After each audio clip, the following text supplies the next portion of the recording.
Bonjour à tous footballeurs et footballeuses, très heureux de vous présenter ce nouvel hebdo, le Café Crème. Finalement j'en fais encore un supplémentaire pour terminer cette saison 2023-2024 pour retrouver votre football régional, un numéro spécial dont le but sera de vous faire vivre l'évolution des barrages d'accession à la Nationale 3. Comme vous le savez, il n'y a qu'une seule équipe à accéder à la Nationale 3 cette saison à la sortie des championnats régionaux. On fera donc le point de ces championnats. Il y avait 3 groupes cette saison dans cette Régionale 1 en Hauts-de-France. Nous allons donc voir les résultats, les tableaux dans leur intégralité, les montées, les descentes. Et on fera le point également sur la rencontre de la journée, l'affiche, puisque pour ce calendrier de ces barrages d'accession à National 3, les rencontres des 16 et 23 juin seront à déterminer en fonction du résultat de la rencontre d'aujourd'hui entre Arras et Béthune, le stade béthunois, les deux clubs étant en tête de leur poule respective. Ils se rencontrent donc aujourd'hui le 9 juin à 15h au stade de Gouffre-Brabant à Arras pour déterminer le premier d'entre eux qui sera vainqueur et qui devra jouer dans 2 semaines, puisque celui qui s'inclinera cet après-midi jouera tout de suite la semaine prochaine face au Racing Club de Calais, vainqueur de sa poule C dans la Régionale 1. Et avant de parler des classements de Régionale 1, n'oubliez pas que, comme vous le savez, Culture Foot l'Hebdo a vocation à devenir l'émission télévisuelle de tous les footballs de proximité. Si vous désirez faire un geste pour permettre à ce projet d'avancer, vous pouvez partager en masse ou nous joindre aux coordonnées indiquées en description de cette émission. Il y a eu des nouveautés dans l'avancement de ce projet. Des contacts ont été établis avec d'autres chaînes que celle avec laquelle le premier contact l'avait été en début de cette saison 2023-2024. Les opportunités sont donc multiples pour voir ce projet concrétisé. Il n'y aura plus qu'à trouver des partenaires. Si vous en connaissez, n'hésitez pas à nous les faire connaître en nous contactant, comme je vous le disais à l'instant, aux coordonnées indiquées en description de cette émission. On passe donc au classement de la saison en Régionale 1. N'oublions pas que la Régionale 1 a été réduite à 12 clubs. C'est Arras qui d'ores et déjà depuis plusieurs semaines déjà avait validé son ticket pour ses barrages d'accession à la Nationale 3. Arras termine avec 44 points, 14 victoires, 2 nuls, 6 défaites, 35 buts marqués, 25 buts encaissés pour une différence de but donc de plus 10. C'est la réserve amiénoise du Sporting qui la suit à 5 points derrière, à 39 points, toujours sur le podium. Donc c'est l'US Pays de Saint-Omer que nous avons suivi pour l'épopée en Coupe de France cette saison. Ils terminent eux aussi avec 39 points, le même nombre de victoires, nuls et défaites que Amiens Sporting Club, la réserve. La seule différence, c'est la différence de but. Plus 17 pour Amiens Sporting Club, plus 12 pour Pays de Saint-Omer. Longo, relégué de National 3 cette saison, termine à la 4e place. Pour ce qui est du dernier non relégable, c'est Grande-Sainte qui termine avec 29 points. Un maintien qui avait été obtenu grâce à un match nul 3 partout le dimanche dernier. En ce qui concerne les 5 descentes qui rejoindront donc la Régionale 2 la saison prochaine. Étape 25 points, Marcan-Calaisis également, Saint-Maximin 24 points, Itancourt-Neuville 21 points et Chaumont-en-Vexin 15 points. C'est donc le stade béthunois qui remporte la poule B avec 46 points sur 20 rencontres validées, puisque rappelons que le FC Marpan, qui sera donc relégué en Régionale 2 la saison prochaine, a déclaré forfait général en milieu de saison, ce qui fait qu'on a retiré 2 participations à chacun des clubs, ce qui fait que 20 rencontres seulement ont été jouées, 14 victoires, 4 nuls et 2 défaites pour le stade béthunois. Rappelons que Jean-Guy Wallem, l'actuel entraîneur et manager général du stade béthunois, est arrivé au mois de janvier. Félicitations donc également à Carmelo Canetti qui avait démarré et préparé surtout cette saison qui permet au stade béthunois d'arriver au barrage d'accession à la Nationale 3. Carmelo Canetti était tout de même parti sur un bilan très positif, puisque sur les 6 rencontres qu'il a jouées avec son effectif d'équipe première du stade béthunois, l'avait emporté 4 fois obtenu 2 matchs nuls et avait laissé une seule défaite sur son parcours, ce qui a permis à Jean-Guy Wellem d'enchaîner sur la deuxième partie de saison avec 12 victoires quasiment d'affilée, puisque 2 seuls nuls ont été obtenus par l'équipe du Stade Béthunois. Rappelons que l'arrivée du buteur Tube à Béthune a beaucoup aidé à ce résultat final également. Toujours dans cette poule B, un club ambitieux en début de saison, le club sportif avionnais avait claironné ses ambitions en début de saison, puisque l'objectif était de monter en National 2 d'ici 2027.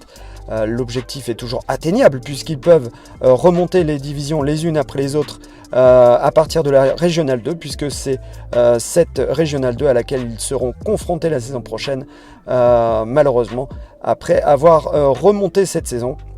L'arrivée de Pascal Sigan en début de saison, malheureusement, n'a pas porté les fruits qui étaient espérés. Mounir Diane a fait tout ce qui était en son pouvoir pour permettre à cette équipe d'Avion de remonter au classement, mais 5 victoires n'ont pas suffi pour compenser les 5 matchs nuls et 10 défaites du club avionnais. Les autres clubs relégués, donc l'Athletic Club d'Amiens est 9e avec 16 points, Biache-Saint-Va est 10e avec 11 points et l'Ambre-les-Doués, lanterne rouge si l'on enlève le classement du Football Club de Marpan, avec 7 petits points, 17 défaites au total. Pour ce qui est des clubs qui se maintiennent, le dernier non relégable, c'est le Sporting Club Hasbrouckois. Frédéric Persson conclut donc un mandat très long de 12 ans avec 22 points au total cette saison. Le Sporting Club Hasbrouckois qui pourra donc démarrer un nouveau cycle à partir de la saison prochaine, puisque la présidence vient d'être obtenue par Sébastien Delporte, qui arrive donc là avec un nouveau projet et l'objectif de permettre au Sporting de remonter dans le niveau de la régionale et pourquoi pas accéder à nouveau au niveau fédéral. Pour ce qui est du podium, le Stade Béthunois a donc été poursuivi pendant très longtemps par l'US Tourcoing, qui a surtout dirigé cette poule pendant très longtemps. Il termine avec 45 points au total, une seule petite défaite, 6 matchs nuls, 13 victoires. Des matchs nuls donc qui leur ont coûté cher, 40 buts marqués, 13 encaissés, l'une des meilleures défenses du championnat avec le club de Steenvoorde qui a bien remonté également la deuxième partie de saison avec Florian Bram arrivé en cours de route. Dans la poule C de ce championnat régional, c'est donc le Calais Racing Club qui termine en tête de ce championnat, de cette poule de Régional 1. Petite anecdote, chaque poule obtient un champion à la lettre qui lui correspond. La poule A voit comme champion Arras, la poule B voit comme champion Béthune, la poule C voit comme champion Calais Racing Club.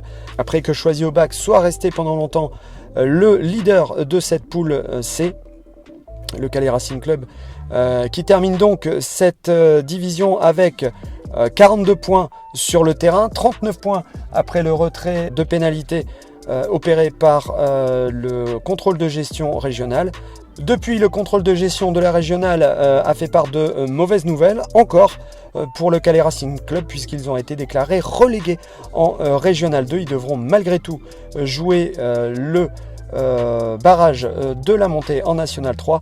Un paradoxe qui leur permettra d'espérer encore, puisque de toute façon le club a fait part de son appel auprès des instances de la région. En attendant, le Calais Racing Club termine donc champion de la poule C avec 42 points, alors que Choisy Aubac termine avec 37 points et Caudin avait fait un parcours à peu près similaire, à la différence près que il termine avec 34 points. A noter la très belle remontée du Football Club de Bondu qui est resté très longtemps relégable. Il termine avec 32 points à la 5e place. L'US Gravelines vient d'obtenir à la dernière minute son maintien dans cette poule en étant le dernier non relégable à la 7e place. C'est l'US Lan qui termine avec 28 points.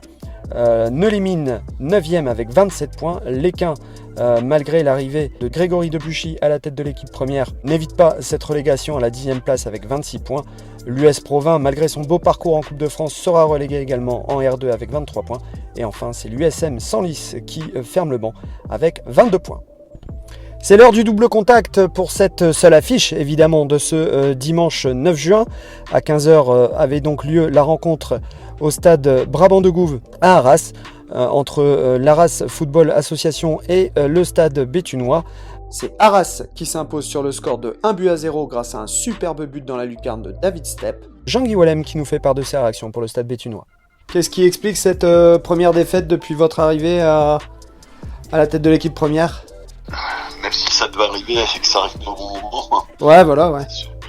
Depuis que on est arrivé, ça, voilà, il y a une série très importante. Même, et là, le fait que, en insistant bien sur le fait qu'il fallait qu'on soit meilleur, notamment techniquement dans le jeu, parce qu'on était dans le dur depuis trois matchs, notamment, même si on les a gagnés, qu'on avait le cœur avec nous. Mais alors, il est clair qu'on a 2-3 joueurs qui sont absents depuis Tourcoing, parce qu'on a perdu 2 joueurs, notamment dans le cœur du jeu. Et que les solutions sont plus difficiles, et que offensivement on est un peu aussi en manque de jus, en manque d'efficacité aujourd'hui, alors qu'on a marqué à chaque match. C'est la première fois qu'on marque pas. Ouais. Et ça s'est joué à peu de choses, parce qu'en face ils ont frappé 2 fois, et dans un qui a cadré, il a marqué. Donc, mais il n'y avait pas non plus une grosse différence. Ça s'est joué à ce détail-là, à cette efficacité sur le premier but qui était important, alors que nous on a eu une ou 2 situations avant de marquer, surtout une, on se demande comment on peut la mettre à côté. Elle est plus dure à mettre à côté que dedans, mais puis derrière voilà, perdu beaucoup d'énergie, on tire sur la ficelle déjà depuis pas mal de temps, hein, donc on a eu des situations, le gardien a fait les arrêts qu'il fallait, il n'a pas été efficace, il nous a manqué le petit 10 cm que de temps en temps nous on avait auparavant, la petite réussite. J'allais justement vous demander si c'était Arras qui avait bétonné, mais finalement, si je comprends bien, c'est plus dans la transmission qui vous manquait ce petit détail qui aurait pu faire la différence, quoi. Ouais, mais on a essayé de travailler justement sur l'aspect technique, parce que c'est vrai qu'on a joué les 3 derniers matchs sur des terrains très moyens, dont le nôtre. Et là, s'il était dur, c'était un terrain de qualité, donc j'ai dit voilà, on va voir si c'était éventuellement une excuse auparavant. Mais on a été encore trop juste techniquement, trop fébrile peut-être chez certains. Après ça s'est équilibré. Je dirais même que dans les 20 dernières minutes ils ont joué très long. Ils ont plus posé le jeu. Alors est-ce qu'ils se disaient 1-0, qu'est-ce qu'on fait, est-ce qu'on sort encore, est-ce qu'on maintient ce score-là, quoi. Il y avait la peur un peu des deux côtés, et nous on n'avait pas les jambes, et on n'avait pas les cannes et le jus pour faire la différence, ou la lucidité, alors qu'on a eu 2-3 situations pour au moins égaliser. J'étais en train de me demander, à Béthune, ça fait un petit moment maintenant qu'ils n'ont pas connu ce genre d'opportunité de monter à un niveau qu'ils avaient connu par le passé. Est-ce que c'est pas les joueurs se sont pas un peu trop mis la pression par rapport à cet enjeu? Peut-être certains, ou alors ils ont pas la qualité non plus et le mental pour aller l'échelon dessus, peut-être. Enfin bon, voilà, mais encore, il y a tellement de phénomènes qui font qu'aujourd'hui on a bouffé beaucoup d'énergie, forcément. Pas une série de plus de 10 matchs ou 11 matchs avec victoire et 2 nuls par hasard. Ah non, c'est clair. Après, on a des très jeunes ou des garçons un peu plus expérimentés dans le cœur du jeu déjà, mais aussi dans le cœur des 25-28 ans qui sont des âges où dans la force de l'âge, voilà, ça existe. Il nous manque 2-3 joueurs. Donc, et puis après, derrière, le football se joue à peu de choses. Maintenant, il y a un dernier match pour nous qu'on va jouer plus tôt que prévu. Ouais. On espérait le jouer le 23, on va le jouer le 16, donc il va falloir beaucoup récupérer. Ouais. Dans la tête, bien sûr, physiquement aussi, parce que il faut retrouver des forces, de l'énergie pour bien finir la saison devant notre public, parce que j'espère et j'ai tout cœur qu'il y aura du monde, et qu'on sait que les Calaisiens vont venir aussi, donc ça va être une grosse ambiance. Il faut gagner ce match. Là, vous aurez votre 12e homme avec vous dimanche prochain, du coup, votre public. J'espère que les Béthunois vont venir. Ouais, j'en suis convaincu. On puisse finir la saison et que ça récompense tout un groupe et tout un club. Ouais. Aussi, jouer cette victoire, parce que rien n'est fini. Voilà, footballeurs et footballeuses, merci d'avoir suivi cet hebdo Café Crème qui se termine.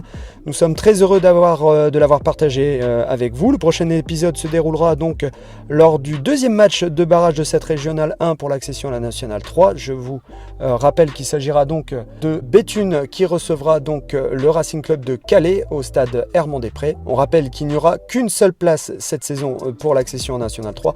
On se donne donc rendez-vous à la semaine prochaine pour le service sur un plateau. Cette fois, nous serons donc au stade Hermand-des-Prés pour vous faire connaître le résultat et les réactions des acteurs principaux de cette journée de barrage de National 3. Voilà, je vous souhaite une très bonne semaine. On est tous foot et à la semaine prochaine.